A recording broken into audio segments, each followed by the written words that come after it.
James Lynch here for Inside Fighting. Always great catching up with my next guest. He's got a big fight coming up here. Luke Riley, UFC London, March 21st. It is right around the corner. Happy to be joined by Michael Aswell here on the program. Mike, how you doing? I'm great, man. I'm blessed. I can't complain. Everything's going well. Weight's good. Yep. Body's good. Mind's good.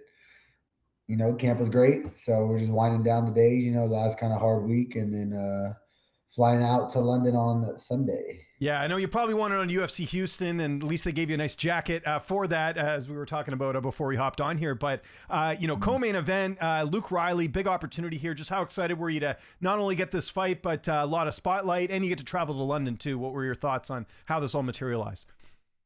No, yeah, it was great. I was just working out and, we've been kind of waiting for a fight since October and, was kind of waiting around, wasn't really hearing anything. So, was hoping for Houston. Houston didn't work out. No worries. They gave me, they sent me his name. They said Luke Riley in London. I said, yeah, absolutely. Let's make it happen. So, now we're here. And then, we're going. Last fight was in Brazil, fighting a Brazilian. Now we're in London, fighting, a guy from out there. So, should be fun. Yeah, and it's like, it's one thing to like go fight someone in a different state, but to go like in, a whole other place like this has got to be fun for you. And again, it worked out well for you last time, so I'm sure that makes sense. So what do you make of Luke? He's undefeated, 12-0. How do you feel like stylistically you match up against him here? Yeah, man. I mean, we're in the UFC. Everyone in the UFC is good. They got, something about them. He's got a lot of hype. Cage Warriors really, brought him up. He did well in his last fight.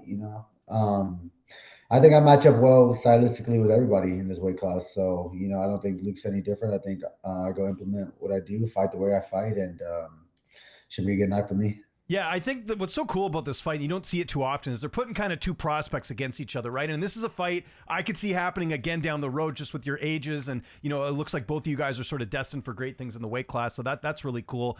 You kind of get to see who the better guy is as well. Now, take me through camp a bit. Obviously, at one of the best gyms in the world. Who've been some of the main guys helping you get ready for this fight? Yeah, of course. My main training partner is Daniel Pineda, the A head. legend. We'll call him a legend. One of the best coaches in the game. Yeah. We got to give him his due. I mean, only guy with 100% finish rates over, with 28 finishes. So, one of the best in the game. I've been training, of course, with Josh, striking, kind of just showing, some things. My boy Dakota Hope, he's been helping me a lot, getting me ready. Alden, of course, we were getting ready for his camp in Houston, so we're kind of bouncing some things off each other, doing our thing. And, of course, I got all my coaches, Chico and Joseph, my boxing coach, Danny, kind of just all putting in all the pieces. I brought in a couple guys that I used to train with and, just kind of been getting to work and putting my head down and just, staying on the grind, not really worrying about too much of the outside noise and stuff. Yeah, just focusing on the task at hand. Who did you end up bringing in? I don't know if you wanted to keep that a secret or not, but who? Oh, no, my boy, Leomano Martinez. Okay. He used to train the UFC. Yeah, thought it'd be a good look. That's my boy. We, he's at another gym, so we don't get to train too much together, but I thought he'd be a good look. Move around, kind of just, find some things, find some flows and stuff. So, it's been good. It was good work. What about like travel and all that? Like when are you heading out there and who's going with you? Obviously Coach Daniel's going to go, but take me through that, like, travel time and all that.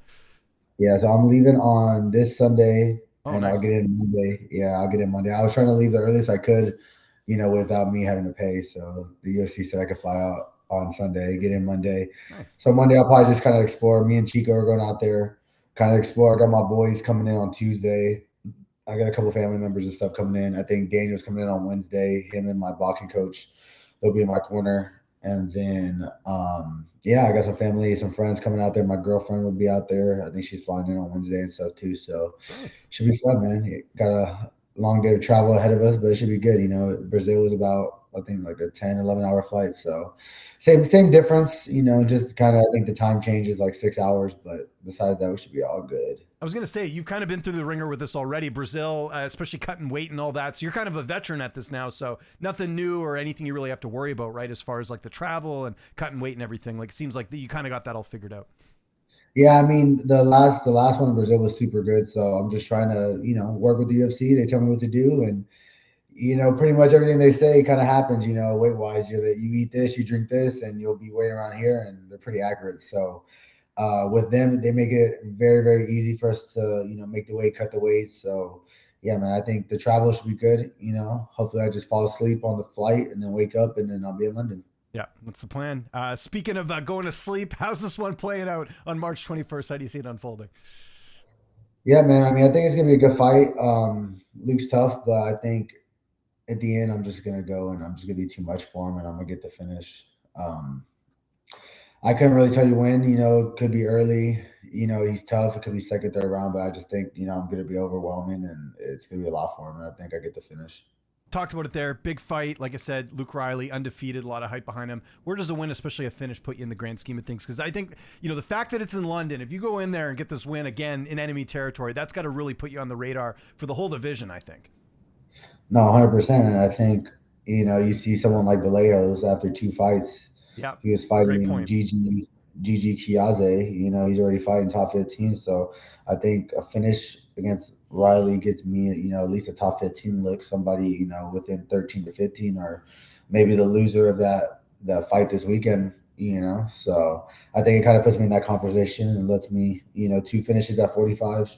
Vallejos only had one finish and a decision, and they had him fighting Gigi. So I think two finishes in a row, 45 young prospect, puts me in line for at least 12 to 15, somewhere in that range, one of those fights. And you must get the sense too, and I know this is kind of like a, kind of a dumb thing to say, but like the UFC obviously likes you. Like they're giving you this good opportunity. Like it seems, you know what I mean? Like they are, like, I know you probably wanted to fight sooner and you probably wanted to fight on Houston, but I think the fact you get to fight Luke Riley and get this opportunity, it really says something about what they feel about you and your gym in general. It seems like a lot of you guys over there at 4 Ounce, they're, obviously with Joshua and Alden Correa got a nice win too. So I mean, you got to be feeling good about that is kind of the point I'm making. Yeah, man. I think at the end of the day, they know what we're all about. Josh has never said no to a fight. I've never said no to a fight. I took a fight on 3 days. Alden took his debut, shorter notice than most. So, I think they know what we're all about, what we bring. And I think since my first fight in the Contenders to my debut to my last one in Brazil, they see, my capabilities, and they see what I bring to the table, and it's exciting, very fast paced fighting. So I think they like what they see from me. And, with me, there's not too many issues. I go in there, I do my job, make my weight, and I get out of there, and of course we want to hear that hoopla and that trash talking. I think that'll come, I'm just not one to force it, or I'm not going to go out of my way to talk shit about you. Like, I don't even know you, so if they talk to me, of course I'm gonna chat back. What I'm saying, I don't get me wrong, I like talking, but I'm more focused on me, and I'm more focused on the things I got to get done more than I'm worried about talking mess to somebody. Yeah, no, you guys are all business. It's funny. You guys are all the same that way. Joshua's same thing. Like, it's funny. Like I'm sure that comes from the top where, Daniel Pineda is all about, hey, respect, go in there, take care of business. Cause Daniel's the same way. I've interviewed Daniel forever, and it's sort of the same thing. Although he can talk a little bit of trash. I'll give him that. But, and we don't mind. You saw Josh was chatting at Manel, you know what I'm saying? Like we're down to talk if someone's getting disrespectful. Yeah, exactly. You'll stand your ground when you need to, but it's not like you go out of the way to we're create not going to go out and just call cheap shots just to be funny or something. That's just not us. Like, we're not looking for the laughs and the social medias and shit. Like, if we talk shit and we say something back, like, we actually mean it. Like, we're not friends no more. Like, Manel, like, disrespecting Jaws like that, like, you'll never see us be cool with him or like dap him up. Because at this point now, it's like, bro, you're going too far now. You're not even talking shit. You're just like, being disrespectful. So I think there's a fine line, where we go. So, but yeah, no, don't get me wrong. We're always talking shit in the gym. Like, that's what we always do. I've been talking shit since I was a kid. Right. So yeah. No, for sure. that's what we love to do. I'm just not going to go out of my way to do it. It's not. I don't have that much energy like towards someone to do that.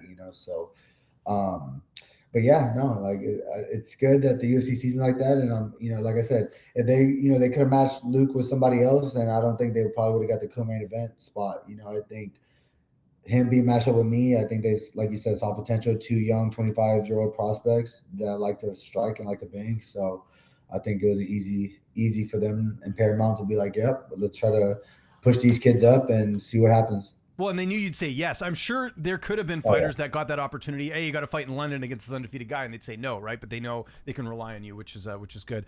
Two more quick questions before we get out of here. I'm sure you caught 326 on the weekend. What did you think of Charles's performance? Because some people were upset that it wasn't really BMF, but I thought, listen, Max Holloway's got really good submission defense. So that fight could have ended in a submission if it was anyone else, I think. But what did you make of that title fight? Yeah, man, I think. that was the whole question I was asking the whole time too. I was just wondering, like, how does Max look on the ground? I've never seen it, and I think a lot of people were telling me that he had really good takedown defense. And I think I was just countering with, I don't think he really fought anyone that was really looking to take him down, Yeah. So he had people that he fought that attempted takedowns, but that doesn't necessarily mean they were looking to get their fight to the ground. They might have just looked it to, change pace or timing or, just looks or whatever. But so, when he got to the ground and he got to the back, I knew it was kind of done. He changed with Makako and they kind of got that whole back system. So, I mean, kudos to Max for defending. I mean, he defended well, but I don't think Charles was too worried. I think Charles would have been fine just holding like he did and, not getting the sub, just doing damage and controlling and winning the fight. He could have when he was standing, he was landing shots on the feet, but I think he just knew that the easiest path to victory was to do what he did. Yeah, and again, this is a guy that fought Taporia. He got knocked out. Like, you can't, you got to win. Like, imagine he lost, how much that would put him back, right? So I kind of understand that perspective too. Okay, my last question. Obviously, your division. We're kind of waiting to see what's next for Volkanovski. Great win over Diego Lopez. What do you think should be next? Because obviously, the main event of your card is going to be Evoyev and Murphy. It seems like the UFC is kind of doing what they can to make that, the winner of that not get that fight. And there's also John Silva in the mix. Like, what would you like to see in your division as far as like the, what would be next for Volkanovski? Well, I think they made this main event to make it so that, the winner fights Volk next. So the winner probably fights Volk next on the main event of my card. They're both undefeated. So I guess the person that's still undefeated is going to fight Volk, kind of give him something to fight for, give him a little edge, that little motivation. I think that's probably most ideal. Mm-hmm. They got Diego fighting Garcia. Yeah, that's true too. So he's kind of out the mix. Yeah, I mean, Diego's got to kind of get some wins. So, yeah, I think the winner of this one's probably next. And then I think Gene's probably going to fight like Aljo or something. Or Aljo will fight like Zalal or something. Or Yusuf or one of those guys. I think guys just need to fight. That's the issue is that no one's fighting. Everyone's in the top 5 not really fighting. They're either hurt or they're not fighting. Diego's the only one that's actually fighting, and he's like number 2 in the world. So kudos to him. He's actually staying active and actually fighting. All these other guys are just saying they should get title shots and not fighting. So it makes it weird. Well said. Mike, thanks for doing this. We're looking forward to it. UFC London, March 21st. Anyone you want to thank before we get out of here? Sponsors, social media, you name it. I'll give you the last word. Yeah, man. Shout out to my team at 4 Ounce, man. Wouldn't be here without them, all my teammates. My strength and conditioning coach, LJ Performance, my boxing coach, Danny, my boys at Bigger Best, man, been taking care of me. My family's restaurant, Vilarcos. If you're in Houston, y'all make sure to go check them out. The Ritz, Houston. If you want to enjoy some entertainment, some, lights, some good food, you go check them out in Houston. And, yeah, man, those are my main people taking care of me. And then I got my mom, my sister, my girlfriend, of course, my main girl holding it down for me always. Yeah, man, my pops. So got a lot of people with me. Got a lot of people going to London with me. I'm gonna have a good little crowd, like 20, 30 people. So, my people run deep, and my people really love me, and they're willing to do whatever it takes to see me fight, and that goes along with my friends, my families, my fans. So, yeah, man, I love everybody. Ready to go put on a show, go do this thing, and leave this Sunday. So I'm excited.